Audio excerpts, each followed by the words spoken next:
All right, chapter 7, the future of chronic pain management, here on the book masterclass on Radiant Relief with Brendon.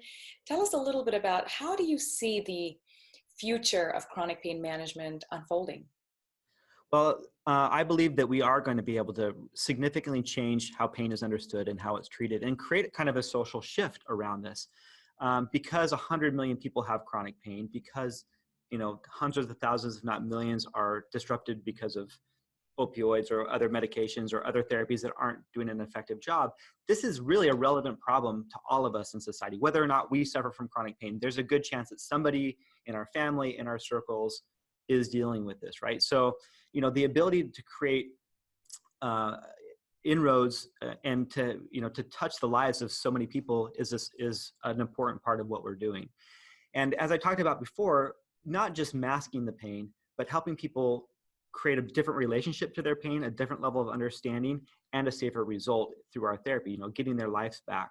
So what we're modeling this, the way that I look at this in the future, and I don't talk about this all the time, but I think it's exciting to me, is to not just ease suffering, but do that obviously on a significant scale, reduce people's suffering that's happening way too much, but simultaneously educate them and empower them with the tools and with the motivation and with the internal kind of like fire being relit in their own lives to say, if my pain can be reduced so much by changing my brain, what else am I capable of? And they become empowered, they become motivated, they lose weight, they start addressing their sleep behaviors and patterns, they start wanting to eat better, they start moving better, they start changing their mindset, they start to invest in themselves, they start to reconnect back to the things and the people that make them feel fully alive and fully vibrant. And that's what excites me the most. And I hope the future of healthcare, the future of chronic pain management, is this model, not just masking the pain, hoping it goes away, but really getting somebody educated about it. We didn't talk about the analogy that I make in the book, which is that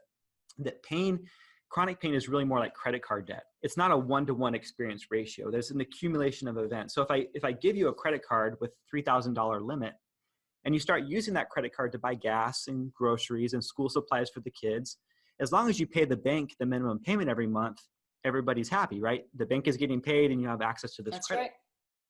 right. And that's kind of what happens in our nervous system. We have all these different events that are taking place. The nervous system's kind of keeping track of them.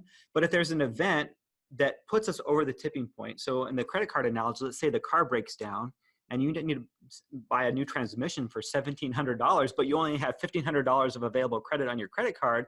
Metaphorically, this is a painful experience because you have this big bill. Now you have over limit fees.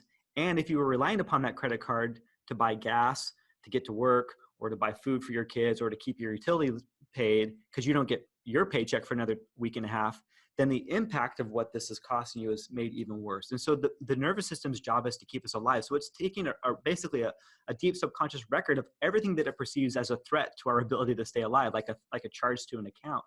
And for whatever reason, we have different levels of threat debt tolerance and threat accumulation rates. And so for some reason, when somebody goes into a chronic pain phase, it's like they're at that credit card limit.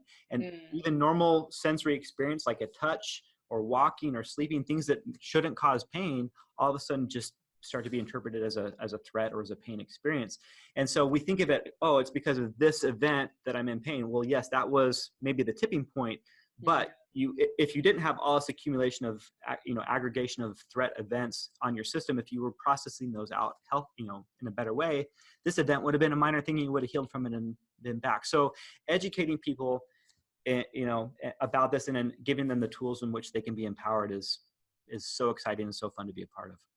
Absolutely. You're doing amazing things. And I wish you nothing but the hugest of successes, because that would mean that we've got a lot of people walking around pain-free out there. So Brendon, again, thank you so much. For the rest of you, keep in mind, if you're listening to this as a podcast, there is a video as well that you can check out on healthbootcamps.com. We are going to have show notes. So you can check out on the show notes the link to the site. You can click and buy the book, which of course has a lot more details than what we reviewed today.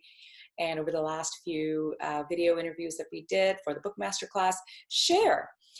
I'm sure lots of people out there that have pain, and wouldn't it be great if you could help your loved ones deal with pain as well, not just yourself. And Brendon, again, thank you so much. Thank you. It's been an honor.